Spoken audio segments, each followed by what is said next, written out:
Hello, oh, Christ, and welcome to the next Lukozer retro game review video.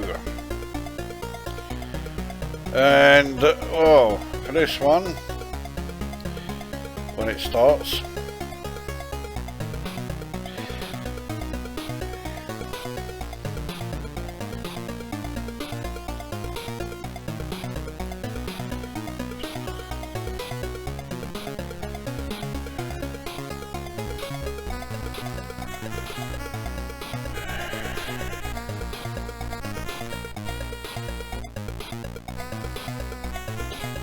get on with it! There we go, Super Space Invaders. And then the background comes in and you can barely read it. So yeah, this is the intro sequence. And the really great thing about this intro sequence is that once the music fades out, it does that. So I will jump cut here already, and we'll be back with, oh yeah, the game. So here we are then. Super Space Invaders has actually loaded.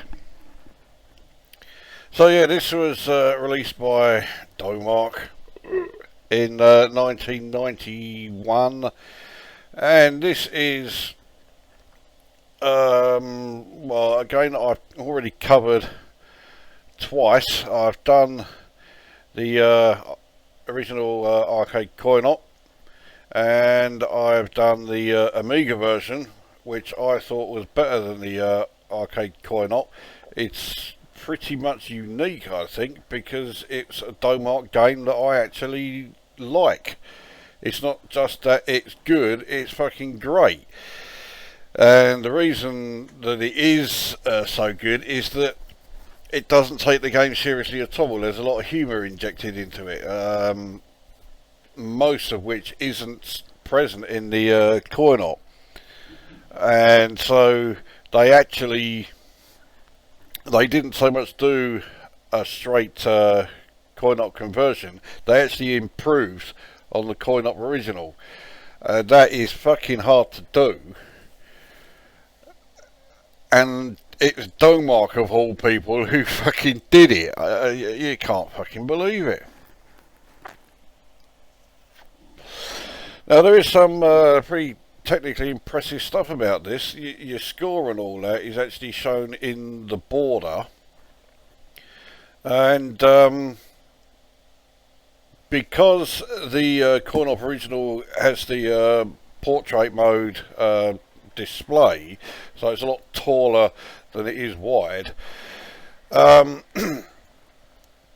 they've actually attempted to put that into the 64 version, which again I think is why they decided to go with putting your score and everything in the actual border. That must have been fucking difficult to do. That took some programming. It does mean that the screen's all to one side. I can only assume that that just makes it an awful lot easier as far as, you know, the actual game layout. You can't criticise it too much because, well, technically everything else is pretty fucking impressive, so, you know, you'll let them off for the fact that the screen display is all to one side there. I'm not going to waffle on too much. I will try and have me fag while playing the game. So speaking of which, let's get the game underway. And it would if I had the joystick set up right. And it's still not going to let me do it. How do you start the fucking game, for fuck's sake?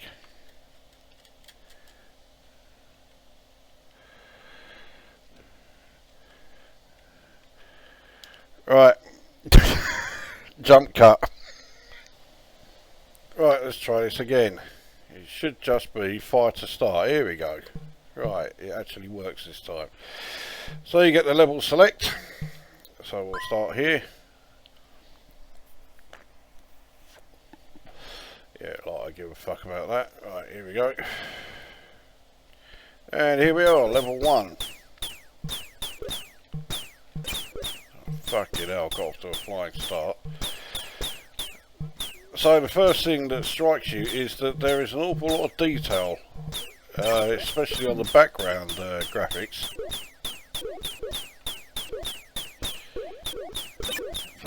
Fucking hell, I am really getting fucking arse kicked here.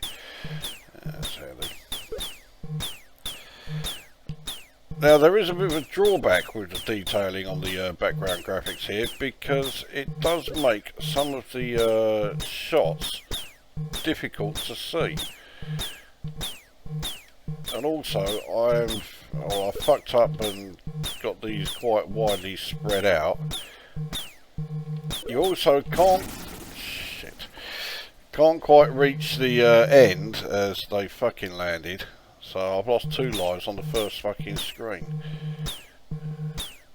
You can't quite get to the very end, so when the aliens, the invaders, are actually at the end there and moving down, you can't fire at them, because, okay, let's wait till, oh fuck's sake, wait till the end of the wave and I'll try and show you. Hopefully this will give me a decent power up.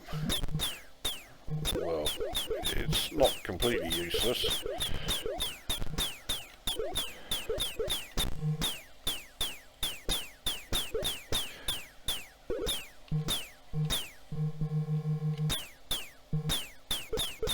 It's also pretty quiet. And actually I can let them now just keep moving, because they will crash into these shield things here, and there you go, I got through that level. Right, so this is the level where they will start to expand. There we go. That power up just gave me a faster firing rate. Not picked up any decent power ups at all yet. And I think that's my last life. Yep.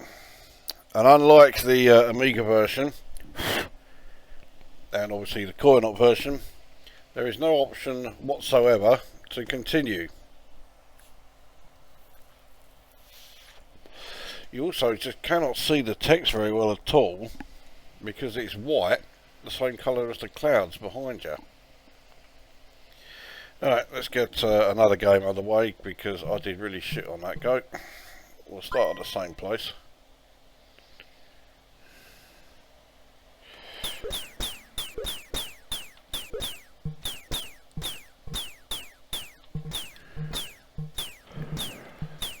So I have to say, visually it does look good, but it's a bit too detailed for its own good. It would have been easier to play the fucking thing if they had decided to keep the backgrounds fairly simple, so you could see, well, the enemy shots, which would be handy. Come on, you fucker. Oh, fuck's sake. I've lost that power up now. There we go. So I've lost the faster firing rate power up, and I've lost a couple of shields, but I didn't lose a life. Thank fuck. Come on, give me a fucking, decent weapon. There we go. So pull down to activate the power up, and it's decimated those two, that wave. Hopefully, yeah, it hung around just long enough to clear out some of this wave as well, which is very handy. I was that is as far to the left as I can go.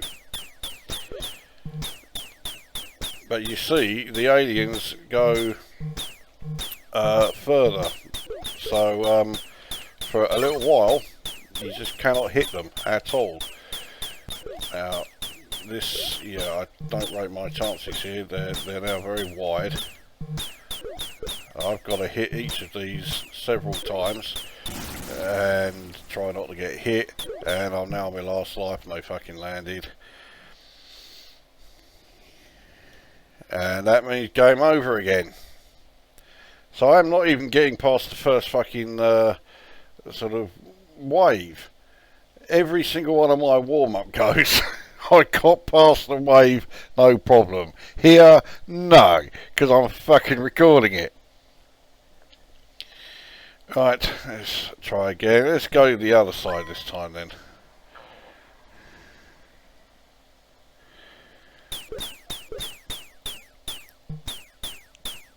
So here we start off with the more sort of, shall we say, traditional looking Space Invaders. So, okay, right, well, let's, what a fucking prick. I don't know how long the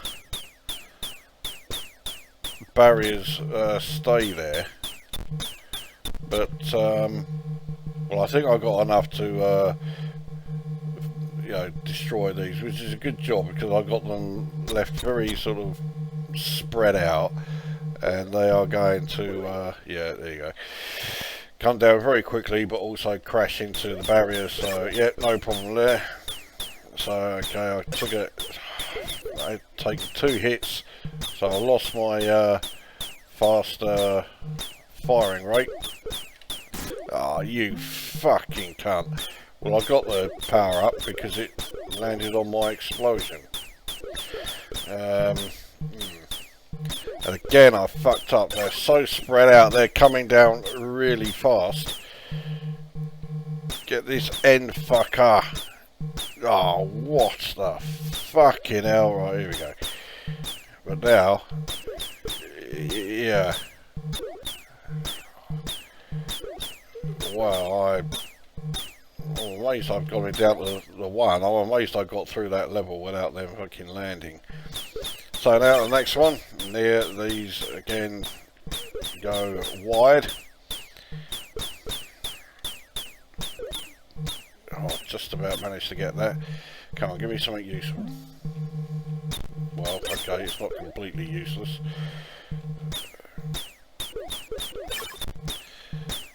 So how does the 64 version compare to the Amiga and Commodore versions? Well, I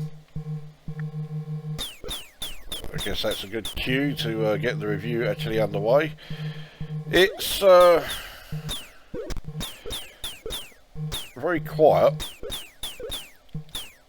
Doesn't have any of the humour that is in the Amiga version. Oh bollocks! I've really fucked this up. Yeah. I thought they would actually crash into the fucking barriers there, so I was leaving them. Right. Yeah. One more go.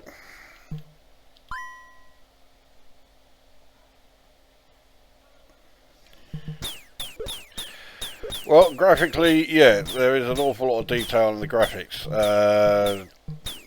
And given that the Commodore 64 is pretty notorious for horribly chunky, blocky sort of sprites and everything, and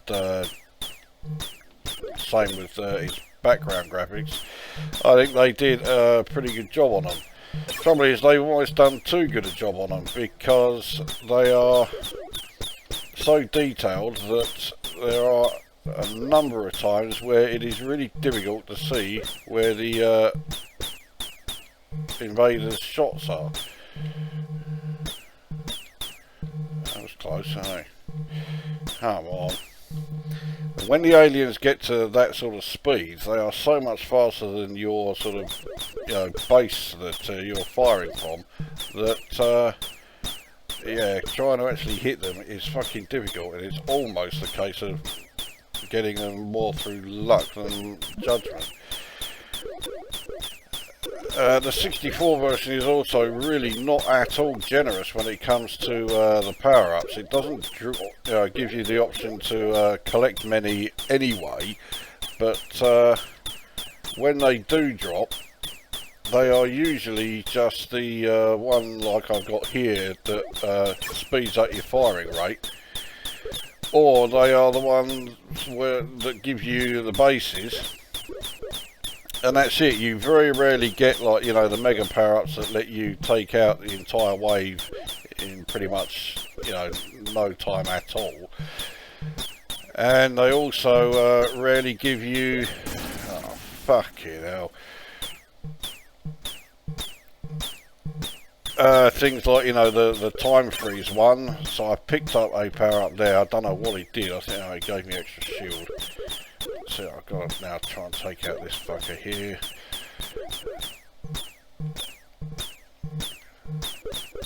And the thing is, I've played it like, okay, I was just going to say, I've played it where I'm trying to basically rely on getting the entire wave. Oh, fucking what? Oh, there we go. With the power, the special weapon, which I finally got. So now we're on to the cattle mutilation bonus stage. At least you can't lose a life here. So I'm not going to go into any sort of great description as to what all these stages are, because, well, I did so in the review of the Amiga version. So if you want to know, you know, check that one out, or even check out my review of the coin-op original. This is just to see how it compares to the Amiga version, and I mean, it's not a terrible conversion, no, not at all. Shot the cow and shot the other cow. See, I didn't shoot the other cow, but the thing got away. Yeah, it's not a terrible conversion, but I expected a bit more from the Commodore 64 one. I would have preferred it if they toned down, you know, the background graphics and whatever, and made the game a bit more fun to play. Let's try this level.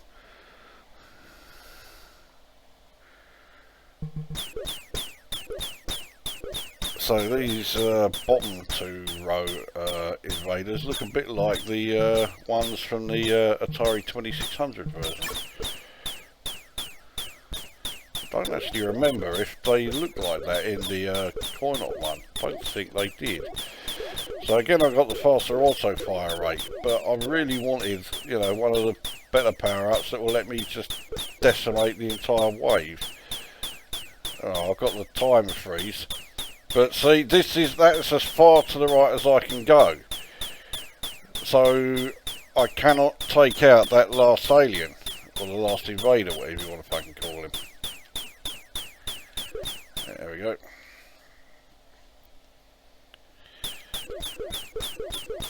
I don't know if it's just my imagination, but they really do start really low down. I'm sure they're not meant to be that low. So you don't have long to try and take out, like, well, the first couple of rows. That was a fuck up and a half. And I think, yeah, that's my last life. And no continues. So you basically, if you want to try and make progress in this game, well, it's fucking difficult, shall we say. So visually great. The sound effects are very sparse. Once you get past the music in the intro, well, that's it for music, and let's face it, that tune was not particularly inspiring. So the game is very quiet. None of the humour that was in the Amiga version is present, and it makes the game a bit dull. It looks nice if you're watching it. When you're playing it, you get a bit annoyed by all the detail, because, as I've said already, seeing the invaders' shots is tricky, needlessly so. And also the power-ups, it's very stingy on the power-ups.